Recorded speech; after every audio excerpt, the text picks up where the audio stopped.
questions can be quite embarrassing. They can be quite entertaining, can't they? I think one of the funniest questions I've ever heard was at Speaker's Corner in London when I was preaching and just coming to the end of my talk, to the serious bit, when a questioner butted in and said, "Mr. Speaker, you will never get to heaven wearing a jumper like that, will you?" And that was the end of my talk. But questions can be somewhat draining, can't they? And it must have been very tiring for Jesus to have been bombarded by questions. And of course, Luke 20 contains a number of questions that people put to Jesus. As you'll see next week, we're taking this in slightly the wrong order for reasons I won't go into. But verses 1 to 8, the Jewish leaders question Jesus, and you'll look at that next week. And they end up being challenged by his authority. And then in verses 9 to 19, Jesus tells a parable to challenge the Jewish people about his authority. And then here in verses 20 to 26, Jesus faces another question. And in his reply, he challenges all of us here today as to whose authority are we living under. 500 years ago, next week, Martin Luther nailed his 95 points of his sermon to a church door in Germany. I haven't got 95 points this morning. You'll be pleased to hear that. Nor have I got any nail or hammers to put on the door. I've got 4 points. And they're simply this: the dodgy questioners, the trick question, the clever answer, and the hidden question. So the dodgy questioners, who were these people who were questioning Jesus? Well, in verse 20, Luke tells us that the religious leaders sent spies to keep a close watch on Jesus. In the parallel passages in Matthew and Mark, they tell us that these spies were actually trainee Pharisees and some of the Herodian followers. Maybe the Pharisees had become too sore about asking so many questions that had blown up in their face in front of Jesus that they daren't come in person any longer. So they send their apprentices. Maybe it was all part of their trap to send other people that Jesus wouldn't recognize. These spies were there to take advantage of Jesus, to listen to all the remarks and comments that he made, to try and catch Jesus out. But although they wanted to trap Jesus, notice in verse 21, they begin with flattery, don't they? You can read it there. They compliment Jesus, verse 21 tells us. They're trying to catch Jesus out. They're trying to put him off. They're trying to catch him off his guard.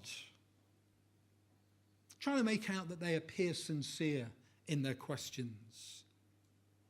Matthew tells us that Jesus describes these questioners as hypocrites.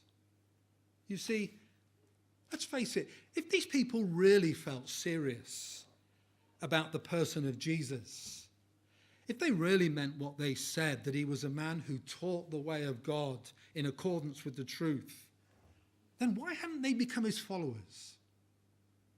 If that's what they really felt about Jesus, why weren't they willing to submit to his authority? You see, it was all a facade. Verse 26 tells us they were unable to trap Jesus in what he'd said in public. And astonished by his answer, they became silent. You see, many people are moved, aren't they, by the teachings of Jesus, and yet they do nothing about it. Many people are amazed by what Jesus says. You'll hear people say, "Oh yeah, I'm amazed, I'm impressed, I'm moved by the teachings of Jesus." But do they let it change their lives? Do they move beyond the amazement and the wonder? Sadly, so many people don't. What about you and me this morning? This incident will challenge us as to whether we're moved beyond the wonder of Jesus' answer to letting it change our lives and our hearts. So we've looked at the dodgy questioners. What about the trick question?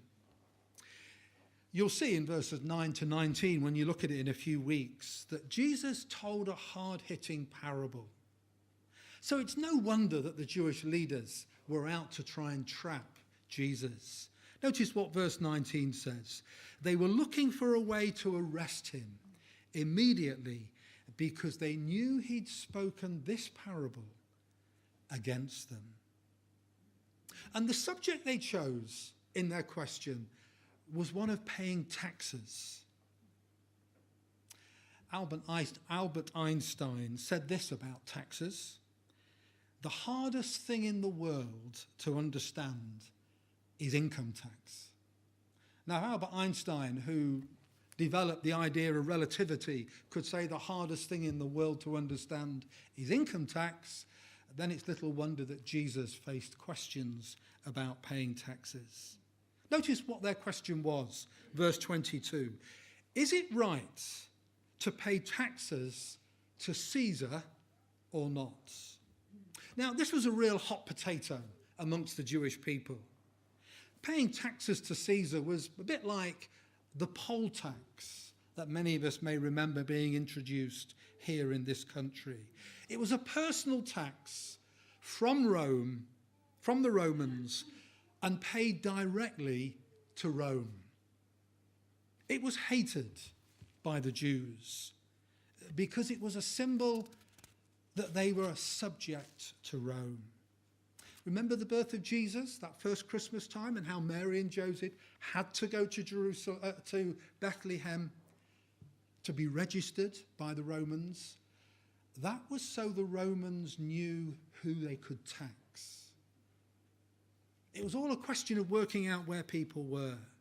Acts 5 tells us in verse 37 that the introduction of this tax prompted riots among the Jews, and it remained very unpopular. And their trick question was really divisive. They were really asking Jesus if he was loyal to Rome or to God's nation of Israel. A positive answer of yes, pay your taxes, would have disgusted the crowds who hated the tax, and Jesus would have lost their favour. On the other hand, a negative answer of no, don't pay taxes to Caesar, would have brought Jesus into confrontation with the Romans who wanted the tax paid. So, would Jesus oppose the tax and perhaps be arrested as a rebel? Or would he uphold the tax and lose his popular support? Well, as you'd expect, Jesus was never wrong-footed by a difficult question. And not surprisingly, he gives a very clever answer, which is my third point. The clever answer. Jesus turns the question back on the religious leaders. Notice how he replies in verse 24. Show me a denarius, that's a Roman coin, whose portrait and inscription are on it. This Roman coin of a denarius was the average day's pay for a labourer in the time of Jesus. And the poll tax had to be paid to the Romans in Roman currency. Most Jews avoided using Roman coins. They far preferred their own Jewish or Greek coins. So why does Jesus ask them to produce a Roman coin? Jesus asked them to produce a Roman coin not because he didn't have one. No. Jesus asked these religious leaders to produce a Roman coin to demonstrate that they had one. This was really a shrewd move, wasn't it, on Jesus' behalf? He wanted to draw attention to the fact that these people, these questioners, these religious leaders themselves used Roman currency.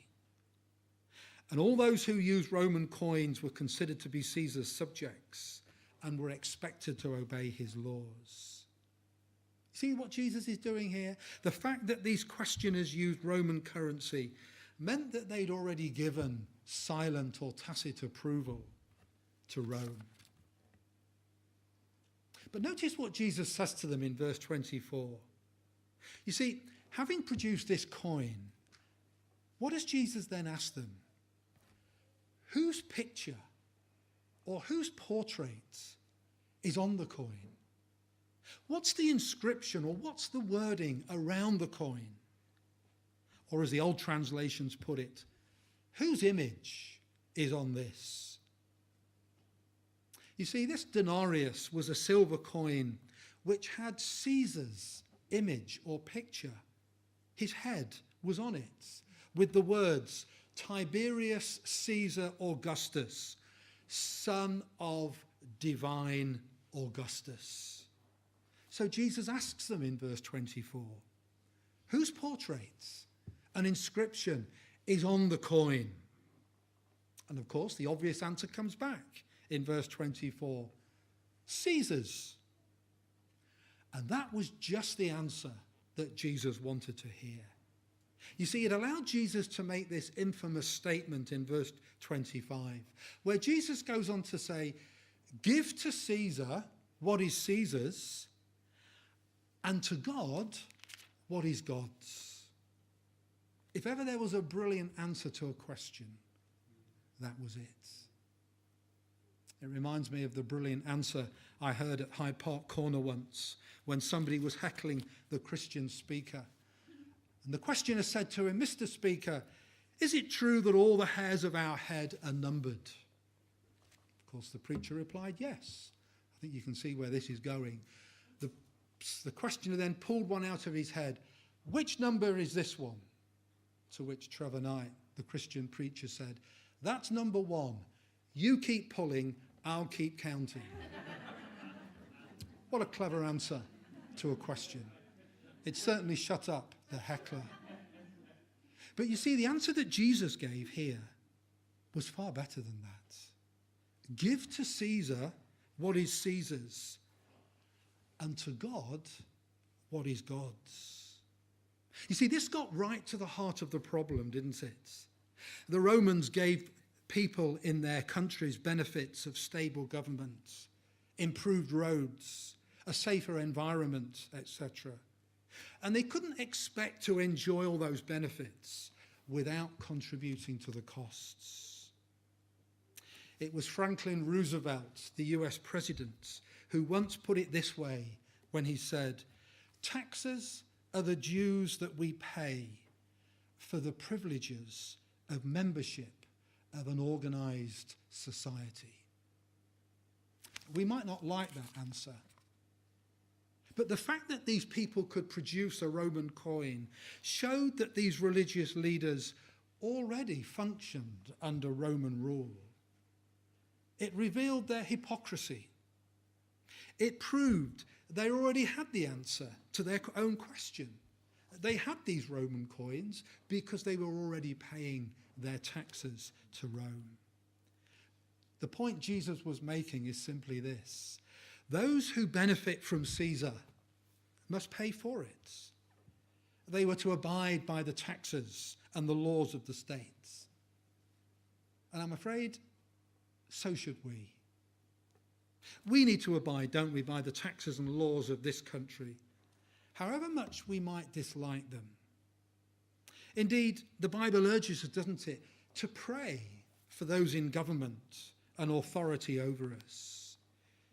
You see, paying taxes wasn't a gift. It's a debt. And that's what lies behind the clever answer that Jesus gave them. But I want you to notice one more thing here, and that's to do with the hidden question. You see, in verse 25, Jesus didn't just say, give to Caesar what is Caesar's. He also said, give to God what is God's. So what is God's? Well, to help answer that question, let's go back to Jesus' previous question in verse 24, when he asked, whose picture or portrait is on the coin? Of course, the answer was Caesar's. You see, when a Roman coin was made, the image or picture of Caesar, the emperor, was stamped on the coin. At the beginning of time, God made something and stamped his likeness upon it as a sign that it belonged to him. A sign that it must be used in service to him. It wasn't a coin that God made at the beginning of time. It was you and me. And sometimes when we study the Bible, we need to look at what isn't written. So let's ask the hidden question here. The question that this passage is really asking, even though it's not written here in Luke's Gospel. And the question is this: whose image do you see on the world around you?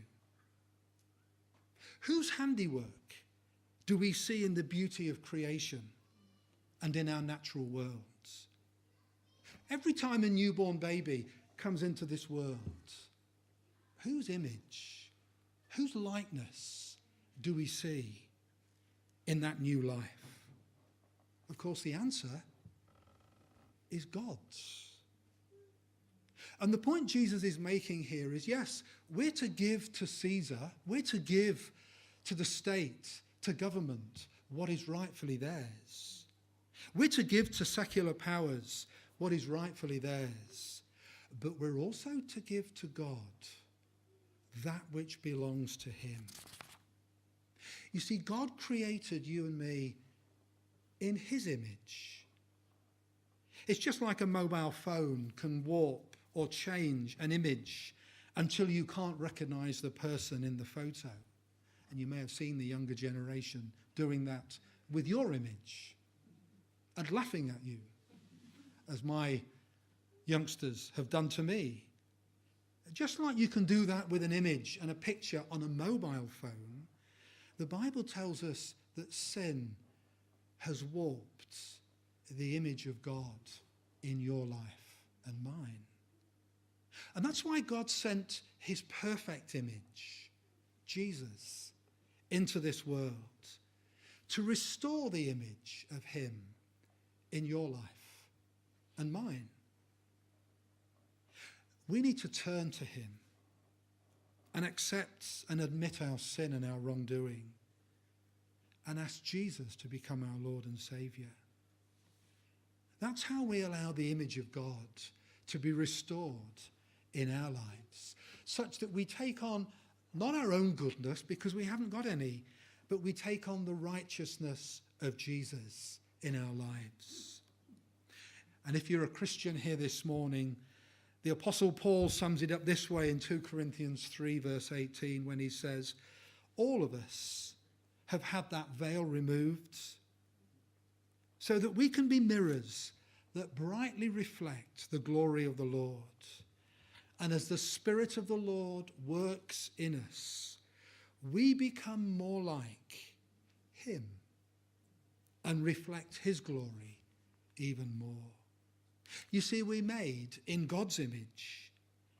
Therefore, we bear the image and likeness of God.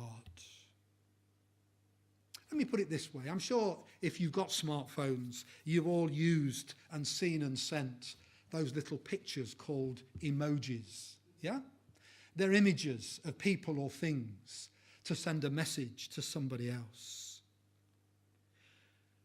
Well, if you like, because we're made in God's image, it's as if we are God's emoji here in this world,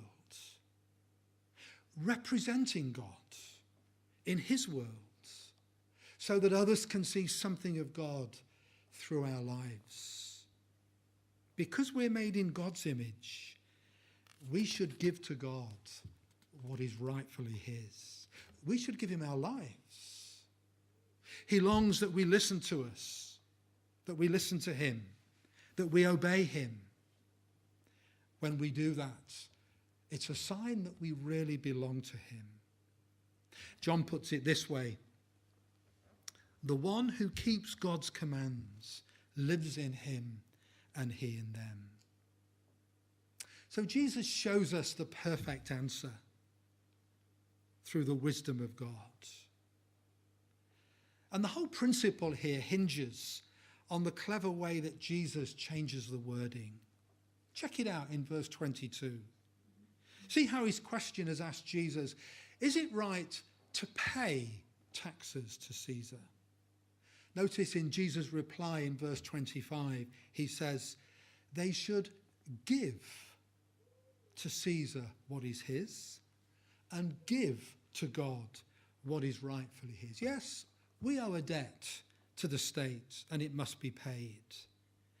But we're also indebted to God, who made us, who owns us, who paid for us, and he bought us back so that he owns us twice over, not only because he made us, but because he has bought us. I wonder this morning, are you giving to God what is rightfully his? Are you giving to God your lives? Because we bear his image. As I close, just a couple of comments on our attitude to government, because this passage establishes clear principles for us, doesn't it? Government and authority is instituted by God, the Bible tells us, and therefore as Christians we should respect it. Human governance is essential, isn't it, for safe and orderly society. And even if we can't respect the people in office, we should at least respect the office itself. Yes, there'll be conflicts between state and a holy God, and Jesus doesn't elaborate on that here. Remember the wording on the Roman coin? Tiberius Caesar Augustus, son of divine Augustus. I don't expect any Jew was happy to have that wording in their purse or pockets. But the debt owed to state should be paid, the Bible tells us. But there are also limits, aren't there? Because God has rights that must also be honoured. Jesus would certainly have rejected Caesar's claim to be divine on that Roman coin. And yet Caesar and God didn't have different spheres of influence, did they? At the end of the day, Caesar and all that was his belonged to God.